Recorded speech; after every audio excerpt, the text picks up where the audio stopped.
All right, let's get to the developing national news tonight that is hitting hard in Minnesota. President Trump has strong words for Somali immigrants in the United States. He says they are too reliant on the U.S. social safety net and wants them to go back to their country. Those are his words. Now, Trump focused on Minnesota at a cabinet meeting in Washington, D.C. today. And they contribute nothing. The welfare is like 88%. They contribute nothing. I don't want them in our country, I'll be honest with you, okay? Somebody would say, oh, that's not politically correct. I don't care. I don't want them in our country. Their country's no good for a reason. Their country stinks, and we don't want them in our country. I could say that about other countries, too.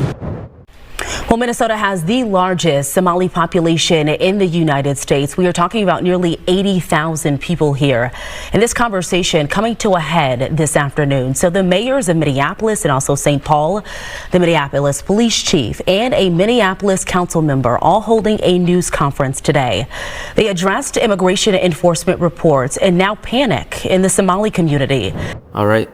So I need you to stop what you are doing right now, because what is happening inside the Trump administration at this very moment is absolutely unprecedented. And I mean that word literally. I am not just throwing it around for dramatic effect. We are watching something unfold in real time that we have never seen before in modern American politics. The White House is in complete and total chaos right now.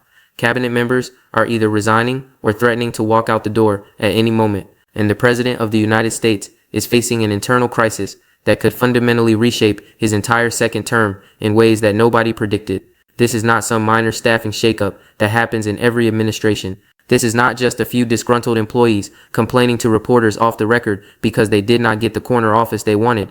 We are talking about a full-blown implosion happening right before our eyes, and the mainstream media is barely scratching the surface of how serious this actually is for the future of American governance. But before we go any further, real quick, let's be honest, you can't really trust mainstream media anymore. That's why we built Pump Politics, to bring you real stories, real context, and no corporate spin. If you want to stay ahead of the headlines, join our free newsletter. We'll send the news straight to your inbox every day. Just click the link in the description to join. And if you just want to support what we're doing, join us, be part of the community that actually cares about the truth. All right, let's get back to the video. One of our photographers actually caught some men being questioned and also asked for their IDs by what they say was ICE. Fox 9's Rob Olson has been following this story for us today. So, Rob, you were at that news conference that happened just a few hours ago. This really has the Somali community on edge, not really knowing what's to come, and especially after hearing what the president had to say. Some of that we just listened to. Yeah, and that's exactly the message that we heard today is, between the reports in various national publications, the New York Times, CNN, others today, that there is a targeted crackdown here, and reports from the community that have seen increased ICE activity in the community over the last couple of days, Let me give you the number that everyone needs to understand right now. Nine cabinet level officials have either resigned or are actively threatening to resign from the Trump administration as we speak. 9 people at the highest levels of government are heading for the exits or have already walked out the door. And we are not even that far into his second term yet. Think about that for a second and let it really sink in. These are the people who are supposed to be running the country on a daily basis. These are the secretaries and the directors and the advisors who handle everything from national security to the economy to veterans affairs to social security benefits. And they are jumping ship at a rate that would make the Titanic look stable by comparison. Are you kidding me right now? This is absolutely wild. And here's the thing that really gets me fired up about this whole situation and why I knew I had to make this video today. This pattern of chaos and departures is not new for Trump, not even close. During his first term, and this is documented by the Brookings Institution, which tracks this stuff very carefully using real data, 9 cabinet secretaries had departed by mid-2019. That was more turnover than Reagan had during his entire presidency, more than Bush experienced, more than Obama saw in 8 years combined. The Trump White House has always been a revolving door of chaos and departures and people getting fired or quitting in frustration because they could not take it anymore. But what we are seeing right now in his second term is somehow even worse than the first time around. The departures started almost immediately after Inauguration Day. We are talking about loyalty probes happening throughout the government. We are talking about mass firings that gutted entire departments overnight. We are talking about scandals like Signalgate that have already claimed the National Security Advisor of the United States. This administration is hemorrhaging talent and credibility at an alarming rate, and we absolutely need to talk about what this actually means for the country going forward, because here's what the White House does not want you to understand about this situation. Every single one of these resignations represents a failure at the highest levels. A failure of leadership from the top down. A failure of management and basic organizational competence. A failure to build a functional government that can actually serve the American people the way it is supposed to. When you have this many people walking away from the most powerful positions in government, when you have career officials who have served under multiple presidents of both parties suddenly deciding they cannot take it anymore, that tells you something profound about what is happening behind closed doors that we are not seeing on camera. And the reasons these people are leaving, they are even more disturbing than the departures themselves when you actually dig into the details. We are hearing about intrusive loyalty interviews designed to root out anyone who is not sufficiently devoted to Trump personally. We are hearing about entire offices getting gutted overnight without any warning or explanation. We are hearing about clashes with Elon Musk allies over access to government payment systems that handle trillions of dollars. This is dysfunction at a level that should alarm every single American, regardless of their political affiliation or who they voted for. Now, I know what some of you might be thinking right now. You might be saying, come on, this is just more anti-Trump media bias, like we always see. This is just the press trying to make him look bad, because that is what they do. And look, I get that skepticism completely. I really do understand where you are coming from. The mainstream media has earned a lot of distrust over the years with their obvious biases and selective coverage. But here's the thing that makes this situation different. These are not anonymous sources making vague accusations that cannot be verified. These are actual documented resignations that happen in the real world. These are real people with real names who held real positions of power in our government. The National Security Advisor got ousted on May 1st, 2025. That is a matter of public record that anyone can look up. The top Treasury career official retired on January 31st, 2025 after clashing with administration officials. That is documented and verified by multiple credible news organizations. This is not speculation or rumor or fake news. This is reality. And the reality is that the Trump administration is facing a cabinet crisis unlike anything we have seen in modern American history. So let us get into the specifics here, because the details of what is actually happening inside this administration are even more chaotic than the headlines suggest. And I think once you understand the full picture, once you see how all these pieces fit together into a larger pattern, you will understand why so many people are genuinely concerned about the stability of our government right now. Because this is not just about personality conflicts between difficult people or policy disagreements about the direction of the country.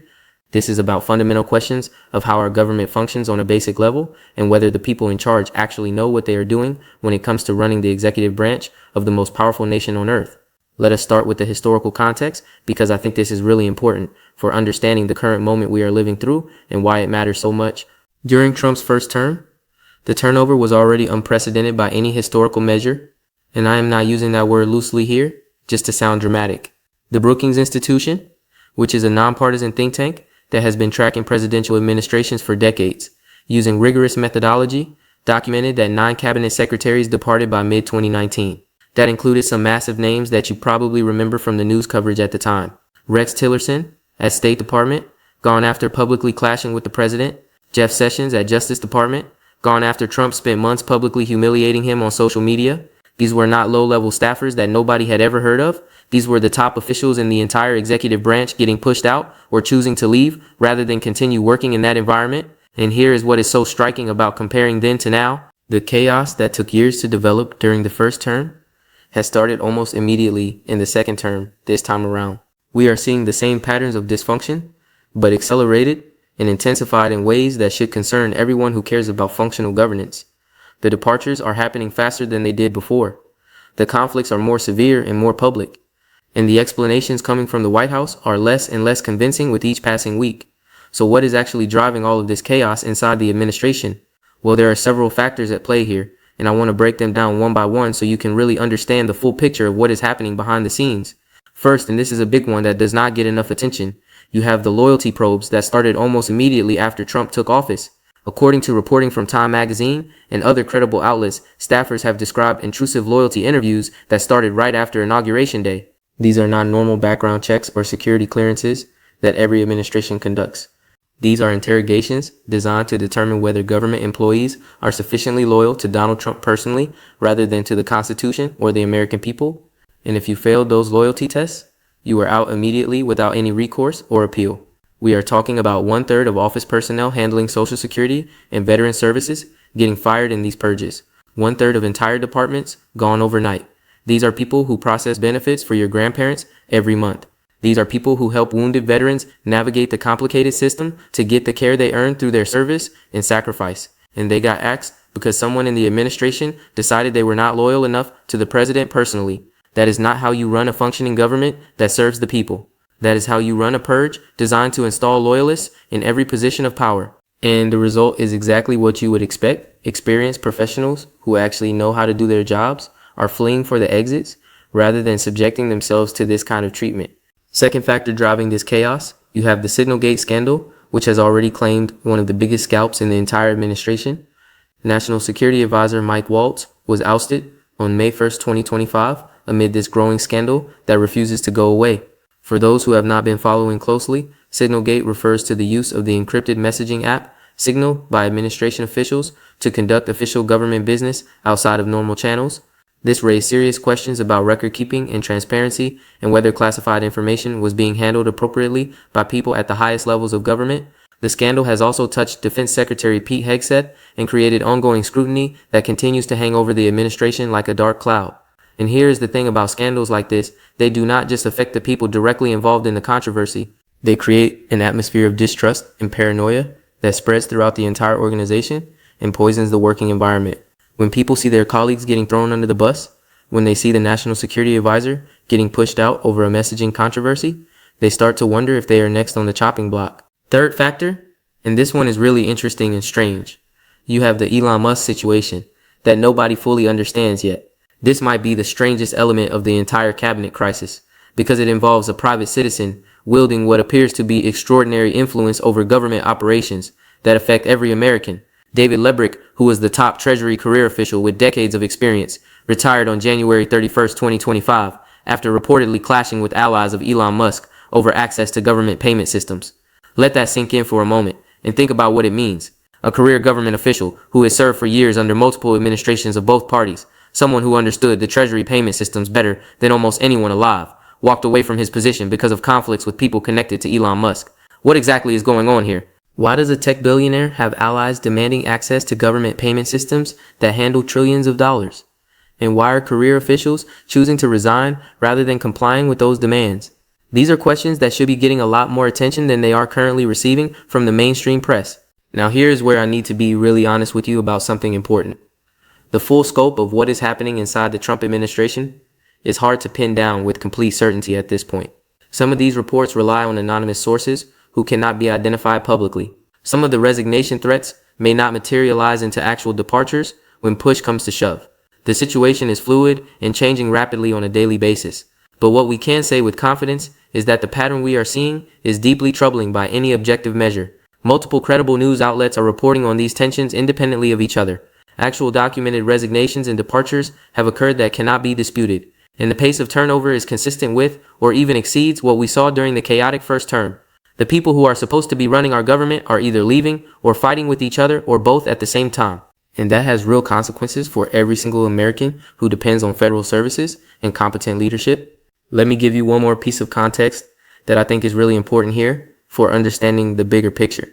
The resignations and threats we are seeing are not just coming from political operatives or partisan appointees who simply disagree with Trump's policies and want to cause problems. Some of these are career officials, people who have worked in government for decades under presidents of both parties and who are supposed to be apolitical civil servants. When those people start leaving in droves, when they start choosing retirement over continued service to their country, that tells you something has fundamentally broken down in how this administration operates. Career officials are supposed to be the institutional memory of government. They are the ones who know how things actually work on a practical level. They are the ones who keep the trains running on time, regardless of who wins elections. And when those people start walking away in large numbers, that is when you know the dysfunction has reached a critical level that threatens basic governance. This is not about politics anymore. This is about whether our government can actually function. All right, so let us break this down into what we actually know for certain and what it means going forward for the country, because I want to make sure you walk away from this video with a clear understanding of the verified facts and also with some sense of what to watch for as this situation continues to develop over the coming weeks and months. Because trust me, this story is far from over. We are likely just seeing the beginning of what could be a prolonged period of instability at the highest levels of American government, and that affects every single one of us, regardless of who we voted for or what our political beliefs might be. So here's what we know for certain, based on documented reporting from credible sources. Fact number 1. The Trump administration has experienced significant cabinet-level turnover in the early months of his second term. This includes the ousting of National Security Advisor Mike Waltz on May 1st, 2025, and the departure of top Treasury career official David Lebrick on January 31st, 2025. These are documented events reported by credible news organizations, including Foreign Policy and Time magazine and other outlets. These are not rumors or speculation or fake news. These departures actually happened in the real world. Fact number 2. This pattern of turnover is consistent with and potentially exceeds the chaos from Trump's first term in office. The Brookings Institution documented that 9 cabinet secretaries departed by mid-2019 during the first administration, more than Reagan or Bush or Obama experienced during comparable periods in their presidencies. The fact that we are already seeing major departures and threats of resignation this early in the second term suggests the administration has learned nothing from the dysfunction of the first go-around. If anything, the problems appear to be intensifying rather than improving over time. Fact number 3. The reasons being cited for these departures are deeply concerning from a governance perspective that should worry everyone. We are hearing about loyalty probes and mass firings and clashes over access to government systems. These are not normal policy disagreements that happen in every administration. These are fundamental breakdowns in how government is supposed to operate in a democracy. When 1/3 of personnel handling Social Security and veteran services get fired for loyalty concerns, that is a red flag that should alarm everyone, regardless of their political affiliation. Fact number 4. The Signalgate scandal has created ongoing instability that continues to affect the administration at the highest levels. The ouster of Mike Waltz was directly connected to this controversy, and Defense Secretary Pete Hegseth remains under scrutiny as well, with no end in sight. Scandals like this have a way of metastasizing and spreading throughout an organization. They create atmospheres of suspicion and fear that make it harder to recruit and retain talented people who have other options. And they distract from the actual work of governing that the American people expect from their elected leaders. Now let me tell you why all of this matters beyond just the political theater of it all. Because I know some people tune out when they hear about Washington drama and palace intrigue. They figure it is all just a game that does not really affect their daily lives in any meaningful way. But that could not be further from the truth in this case. The cabinet secretaries and senior officials who are leaving or threatening to leave, they are responsible for programs that touch every single American. Social Security, which millions of seniors depend on for their retirement income every single month, is administered by people who report to these officials.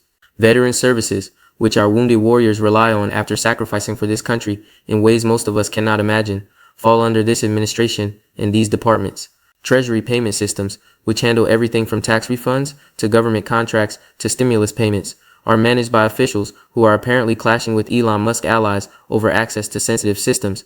When there is this much chaos and turnover at the top of government, the consequences flow downhill to regular people. Services get delayed for months. Programs get mismanaged by inexperienced replacements. Important decisions get made by people who do not have the experience or institutional knowledge to make them well. And regular Americans end up paying the price for dysfunction that they never asked for and cannot control through their votes. So what happens next? Well, that is the million-dollar question, and honestly, nobody knows for sure at this point. What we can say is that this administration faces a choice going forward. They can either address the underlying causes of this turnover, the loyalty tests, and the mass firings, and the conflicts with outside billionaires, or they can continue down the same path and watch more people head for the exits. History from the first term suggests they are unlikely to change course at this point. The patterns we are seeing now are remarkably similar to what we saw from 2017 to 2021. The same cycle of hiring and firing, the same atmosphere of chaos and recrimination, the same inability to build a stable team that can actually govern effectively over the long term. But the stakes are higher now. This is a second term with a limited window. The opportunity for accomplishing major policy goals is limited by the calendar. And every day spent managing internal crises is a day not spent on the issues that actually matter to American families. What I want you to take away from all of this is pretty simple. Pay attention to what is happening. Keep watching this story as it develops over time. Do not let the media or the White House or anyone else tell you that this is normal or acceptable, because it is not normal by any historical standard. Having this many senior officials resign or threaten to resign is not normal. Having loyalty probes that gut entire offices overnight is not normal. Having career officials leave because of conflicts with the tech billionaires' allies is not normal. None of this is how a functioning democracy is supposed to operate in the 21st century. And here is my final thought on all of this before we wrap up. The American people deserve better than this chaos and dysfunction. Regardless of your politics, regardless of whether you voted for Trump or against him, you deserve a government that can actually function and serve your needs. You deserve leaders who can build teams and retain talent and focus on the work of serving the public rather than fighting internal battles. What we are seeing right now falls far short of that standard. And until something changes, until this administration gets its house in order, we are all going to be living with the consequences of this chaos, whether we like it or not. So keep your eyes open, keep asking questions, keep demanding accountability from the people who are supposed to be serving you. Because at the end of the day, that is what democracy is all about. Not blind loyalty to any leader or party, but holding power accountable and insisting on competent governance. This story is not over, not by a long shot. I will be watching closely and bringing you updates as the situation develops. Hit that subscribe button so you do not miss what comes next. Because trust me, with this administration, there is always something coming next. I will see you in the next one.